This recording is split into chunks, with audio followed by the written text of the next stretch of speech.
पहले नासा, रूस और चीन और अब भारत। क्यों चांद को अपनी मुट्ठी में करना चाहती है पूरी दुनिया? और क्या है चंद्रमा से जुड़े वो डार्क सीक्रेट्स जिन्हें स्पेस एजेंसीज हमसे छुपा रही हैं? जानेंगे धरती से चांद तक के इस रोमांचक सफर के बारे में। दोस्तों, भारत के चंद्रयान 3 ने चांद की कक्षा में प्रवेश कर लिया है और 23 अगस्त के दिन चंद्रयान का विक्रम लैंडर चांद की सतह पर सॉफ्ट लैंडिंग करेगा। वहीं रूस का लूना 25 भी चांद की तरफ रवाना हो गया है।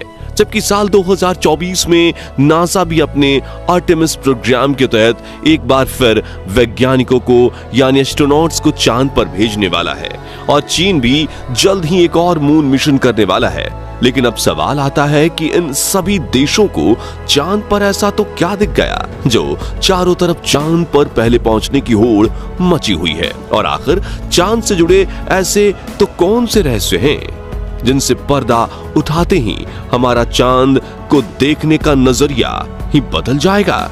जानिए पृथ्वी से चांद तक के इस रोमांचक सफर की कुछ खास बातें। तो जल्दी से अपनी कुर्सी की पेटी बांध लीजिए और पूरा वीडियो जरूर देखिए।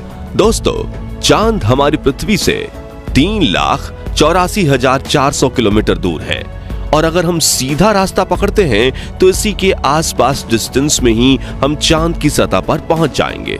जबकि भारत के चंद्रयान 3 के रास्ते से हमें चांद पर पहुंचने में 42 दिन लगेंगे, क्योंकि चंद्रयान 3 ने चंद्रमा की तरफ जाने का अंडाकार रास्ता चुना है, जिसमें वो पहले पृथ्वी के चक्कर लगाकर चांद की एक लंबे रूट से बढ़ेगा और फिर चांद के भी चक्कर लगाकर लैंडिंग करेगा।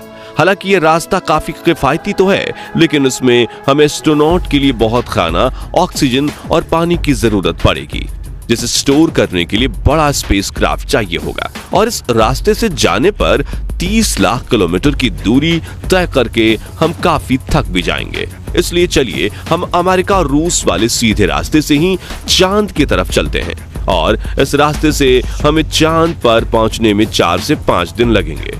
जब स्पेसक्राफ्ट का लैंडर आपको चांद पर उतारेगा तो बाहर आने के लिए आपको सबसे पहला अपना स्पेस सूट पहनना होगा, क्योंकि चांद पर काफी पतला वातावरण है और इसमें ऑक्सीजन मौजूद नहीं है।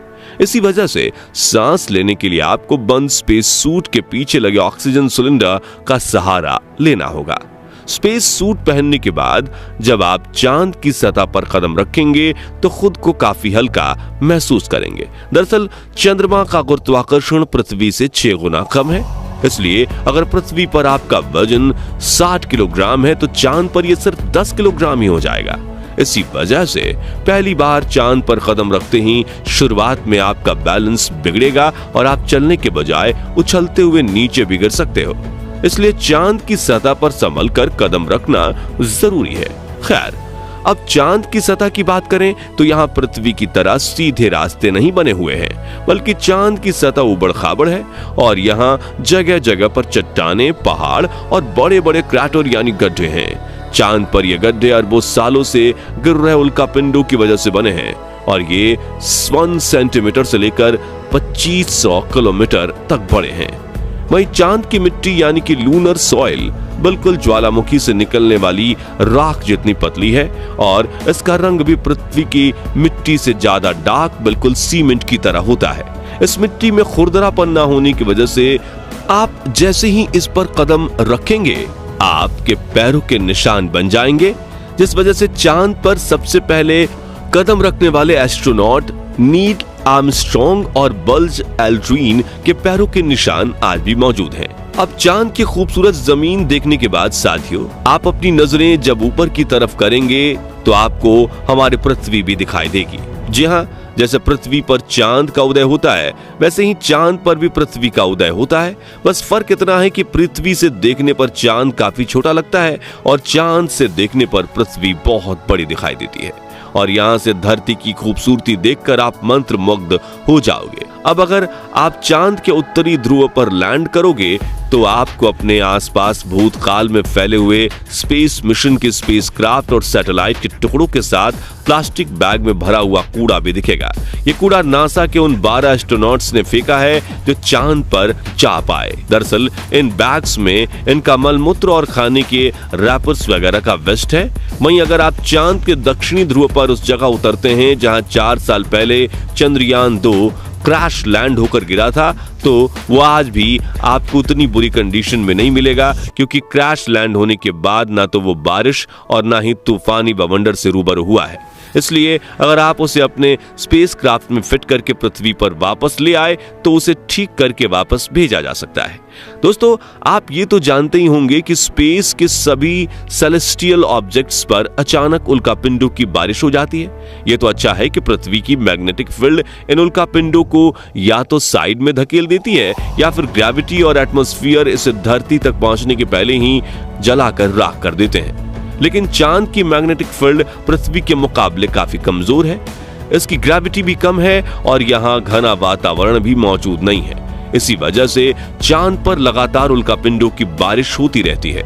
ऐसे में कोई भी उल्कापिंड गिरकर आपको पल भर में मौत के घाट उतार सकता है। इसलिए आपको उल्कापिंडों पर नजर लगाए बैठे कमांड सेंटर के वैज्ञानिकों से लगातार संपर्क बनाए रखना होगा। अब अगर आप सोच रहे हैं कि आप अपने किसी दोस्त या फिर लाइफ पार्टनर को चांद पर साथ लेकर जाकर गप्पे लड़ाते हुए अपने मून मिशन पर काम करें, तो आपको बता दें कि ऐसा मुमकिन नहीं है, क्योंकि चांद पर वातावरण ना होने की वजह से साउंड वेव ट्रैवल नहीं कर पाती।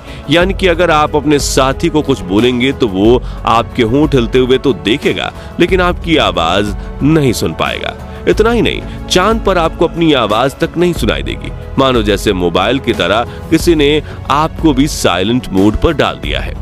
हालांकि एस्ट्रोनॉट्स चांद पर एक प्रेशराइज्ड स्पेस सूट पहनते हैं, जिसमें साउंड वेव को ट्रैवल करवाने के लिए नाइट्रोजन और ऑक्सीजन की मदद से कृत्रिम वायुमंडल बनाया जाता है। साथ ही इन्हें एक माइक्रोफोन वाली हेडफोन पहनाई जाती है, जिसके जरिए ये अपनी साथी और कमांड सेंटर की आवाज सुन सकें और जवाब भी दे सकें। अब दोस्तों, चांद पर अपने काम को पूरा करके जब आप सोने जाएंगे तो सुबह आपको सूरज की रोशनी नींद से नहीं जगाएगी, क्योंकि चांद को अपनी धुरी पर घूमने में 28 दिन लगते हैं, जिस वजह से चंद्रमा पर एक दिन 14 दिन का होता है और 14 दिन की रात होती है।